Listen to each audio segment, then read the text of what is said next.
Jim was a visionary, and Jim was an extraordinary leader. And he, it's as time goes on, and the further that you're out of the environment, or the longer I'm out of the environment, you realize just the impact and the legacy that he's left.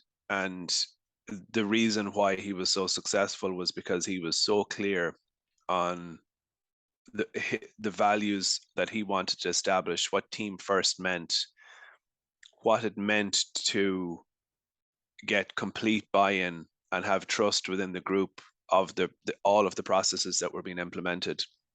But even while there was that level of standards, that level of challenge, there was huge autonomy.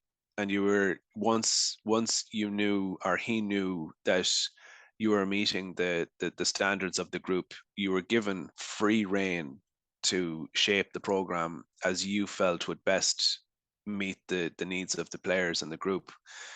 And that was amazing. Like that was so fulfilling, because you really felt like you were having a tangible impact.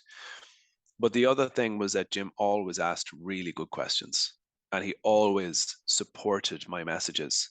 So, whether that be on the bus after the game, or, Daniel, is there anything you want to say before training? Like that is empowerment.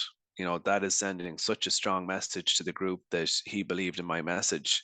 And I will always be very grateful for that. When you mention questioning, is that again down to that curiosity that we mentioned earlier, that kind of, always open to new ideas, always looking for that extra edge?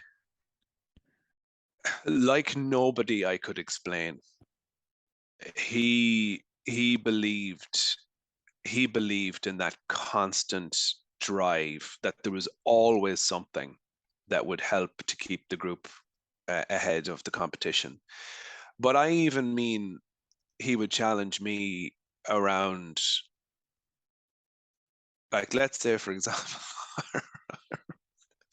I remember one day, um, I remember one day he wanted me to push something around the energy levels, because, and the level of energy that the players were using, that the level of carbohydrate or energy the players were consuming, because the training sessions were going to be really tough.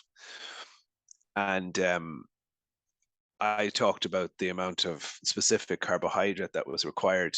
And he brought me out onto the field, and he said, "Can you talk me through that again?" And I talked him through it again in front of the group. And he said, "Well, why isn't that here?" And I said, I it wasn't that it wasn't there. It was that it wasn't there in the specific form that he wanted it in. He wanted a gel, a drink, an electrolyte drink, and that all options should be there if this is what we're driving.